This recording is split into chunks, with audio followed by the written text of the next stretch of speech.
Vamos receber agora o Juca Kfouri e junto com o Juca, a gente vai conversar também com a Laura Moraes, que é diretora de campanhas da Havas no Brasil. E a gente vai conversar juntos aqui, né, Juca, com a Laura sobre a regulação das redes sociais. Bom dia para você, Juca. A Laura está chegando já já, a Laura já está aí. Bom dia para você, Laura, também.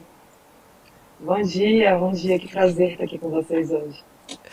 Muito Bom bom. dia, bom dia. Olha, Vivian, você troca nomes, eu também, por exemplo, eu quero dar bom dia para o Guilherme, aí do seu lado.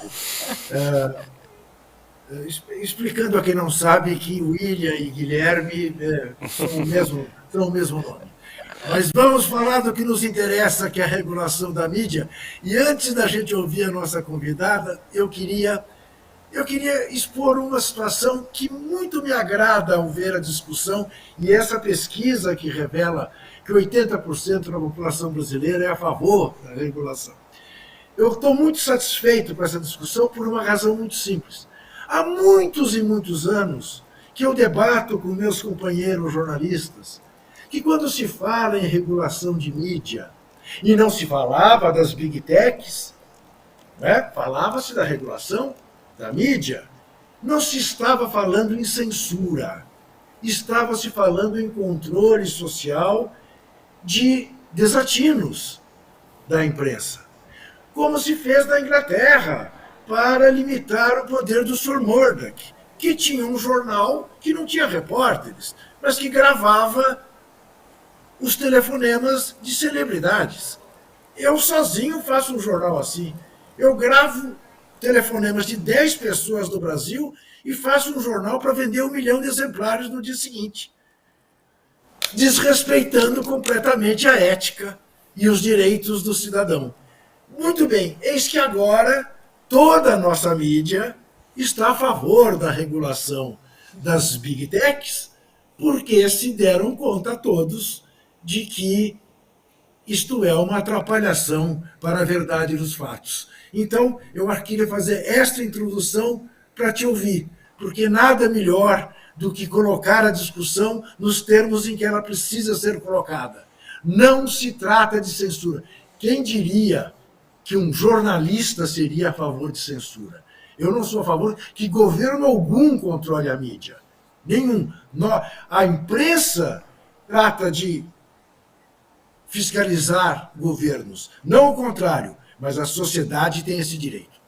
Não, perfeito, foi uma ótima introdução, né, Laura? Bom dia para você. E aí, só para lembrar Bom que a nossa dia. audiência, vocês sabem, enfim, que a Câmara aprovou com urgência, né, o projeto de lei da fake news. E aí, essa pesquisa que o Juca falou, que realmente mostra que quase 80% dos brasileiros, entre eles jornalistas, né, Juca, são a favor da regulação das redes sociais, foi feita pela Atlas Intel a pedido do movimento, né, cívico Havas, que a Laura pertence. E a gente tem alguns recortes aqui. Eu acho que a gente pode começar até colocando essa primeira tela e a gente já puxa a pergunta do Ju, que você comenta com a gente. Mas a primeira pergunta que foi feita foi: você acha que deveria haver uma lei que estabeleça regras claras para como as redes sociais devem funcionar no país?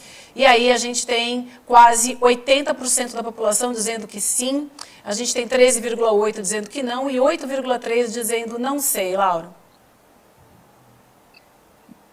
Bom dia, obrigada pelo convite. Juca, finalmente chegou a hora, né? Eu tô em que a sociedade é pronta para debater esse problema tão profundo que a gente está vivendo. 4 anos atrás, a nossa organização já falava que era necessário uma regulação e era muito difícil, a gente apanhava muito porque parecia que a gente estava falando de censura, que a gente estava falando de uma coisa impossível, e não é impossível. O mundo já avançou, né? A União Europeia já criou uma legislação regulando as redes sociais lá, e aqui nós estamos inspirados nessa mesma legislação para proteger os nossos usuários, para proteger as nossas crianças, para proteger a nossa sociedade e a nossa democracia. Então, eu estou bem feliz com o resultado dessa pesquisa, e ela veio no momento oportuno, em que a gente vê lobistas das redes sociais, por exemplo, espalhando mentiras.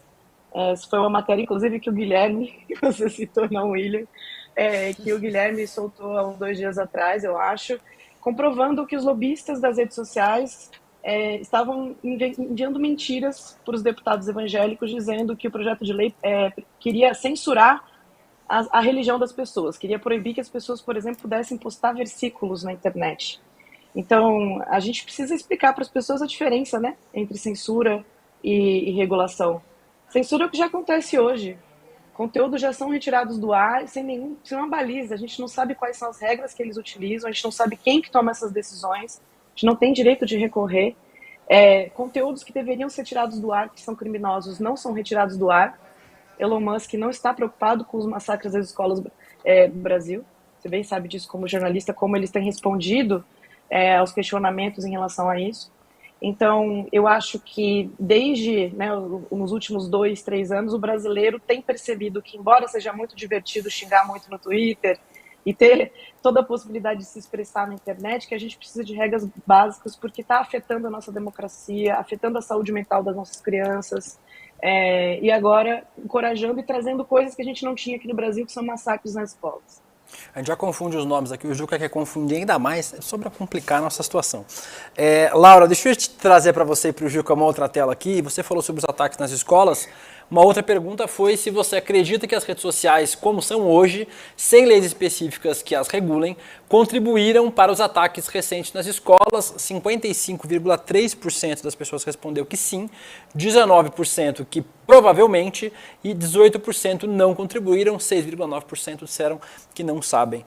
E isso vem em um momento em especial quando uma outra rede social, o Telegram, se negou a dar dados de grupos neonazistas que provavelmente influenciaram ataques como os que foram realizados em Aracruz, no Espírito Santo, né, Laura?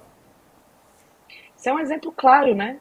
Sem uma legislação clara, democrática, debatida pelo poder legislativo, eles podem se negar, eles fazem isso e aí fica um embate entre uma grande empresa milionária que detém todo um poder de comunicação e o judiciário, os juízes brasileiros tentando apaziguar os problemas que a gente está tendo. E o judiciário não é apto para resolver todos os problemas que a gente tem nas redes sociais, enfim. É muito devagar, infelizmente. Não é o locus para fazer isso, inclusive porque não tem lei que os permita fazer uma série de ações para mitigar esses danos. Então, o Telegram veio também, em momento oportuno, mostrar o que significa a falta de regulação no Brasil e por que a gente precisa de uma regulação democrática.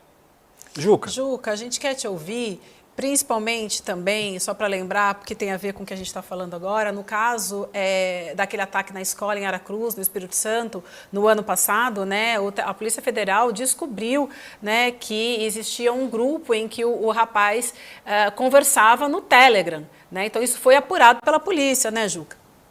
Então, veja, o que a Laura está dizendo é de uma clareza meridiana. Né? A Laura dá o exemplo em relação à questão religiosa, né, que se tentou distorcer. Eu lembro, há 2 dias, que há campanhas aí dos anti-vacina dizendo que a vacina bivalente faz mal, né? E imputando isso ao ex-presidente da Anvisa, que teria renunciado ao posto e denuncia que Veja, é necessário que você proteja as pessoas deste tipo de mentira, como é necessário que você fiscalize este tipo de estímulo à violência que redundou nos massacres que nós temos visto nas escolas. Isto absolutamente só pode ser indiscutível. Agora, eu tenho uma curiosidade, Laura, não sei se é possível você chegar a uma conclusão em relação a essa questão, mas me chama a atenção, da mesma maneira que me chamou a atenção, e o professor Gessé fez menção a esse fato, né, que envolveu aí o Corinthians e a contratação do Cuca, o contingente de pessoas que, digamos, se manifesta compreensivo em relação ao Cuca, ou que nega os males das redes sociais, é sempre muito próximo daqueles que se declaram bolsonaristas. Faz sentido isso? Existe um liame entre essas posições? Nossa pesquisa ela tem 2 dados bem interessantes. Primeiro, que foi uma surpresa para mim, que dos entrevistados, os que concordam, né, com a regulação, 60,5% votaram no Bolsonaro no segundo turno. Então, até os eleitores dele estão favoráveis à lei. Mas quando você vai olhar na quebra né, dos dados, quem votou, em quem votou, e a gente incluiu Simone Tebet, Ciro Gomes e tudo mais, tem outro dado interessante. Uma grande maioria dos contrários a uma legislação votaram nulo ou branco.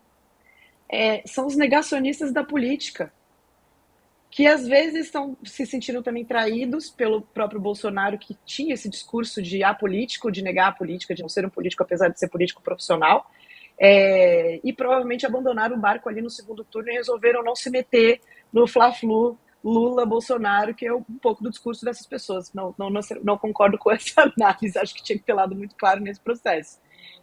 Então, eu também me debrucei sobre isso. Ontem eu liguei, inclusive, para a equipe da Atlas, falando, gente, mas o que explica esse contingente alto de eleitores do Bolsonaro apoiando uma regulação?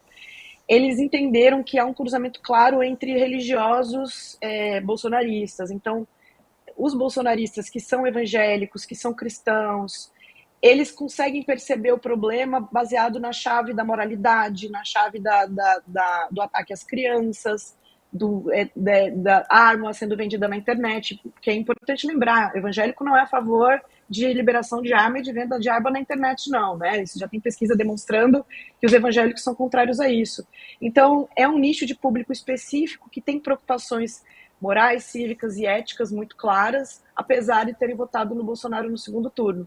Então, eu também achei bastante interessante assim, o lado dos negacionistas que foram radicalizados também, e eu entendo a partir de um processo muito claro da influência do Bolsonaro na nossa política brasileira através das redes sociais, e o quanto os evangélicos não estão caindo nessa, sabe? Porque também a gente precisa desmistificar o público evangélico, que às vezes é tratado no mesmo balão que o bolsonarista clássico, né? Mas não é.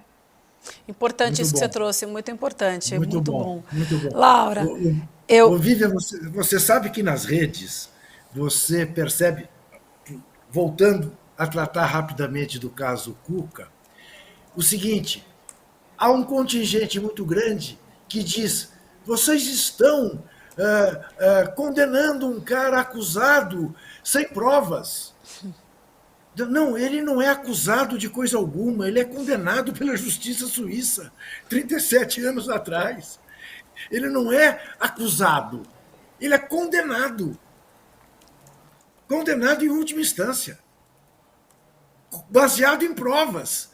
Mas muda-se o discurso, confunde-se a narrativa a tal ponto que tem gente dizendo isso. Mas vocês já o estão condenando. Não somos nós que estamos condenando. Nós estamos falando para pedir desculpa. Só isso. Mas então veja como é necessário que você tenha uma intervenção que seja razoável e racional nas redes. Perfeito, é sobre isso mesmo, porque as redes sociais, aí fake news trouxeram isso, né? Você acredita no que você quiser. Você escolhe e não realmente naquilo que é provado. Então, eu também acho isso super importante e queria agradecer, Laura, que foi importante também a gente ter você aqui com a gente hoje, esclarecendo, e a gente vai seguir acompanhando a CPI da fake news e a gente traz uma nova oportunidade para conversar um pouco mais sobre isso. Obrigada, bom dia para você. Obrigada, Laura. E Juca, bom dia para você também, meu querido, viu? A gente se reencontra semana que vem. Nenhuma sorte amanhã, viu, Juca? Beijo. Nenhuma sorte amanhã, beijo. William, eu estou tão aliviado, rapaz, que o resultado do jogo realmente pouco me interessa a essa altura. Entendeu? A gente conversa semana que vem. Beijo. Perfeito, Tá bom, beijo. tchau.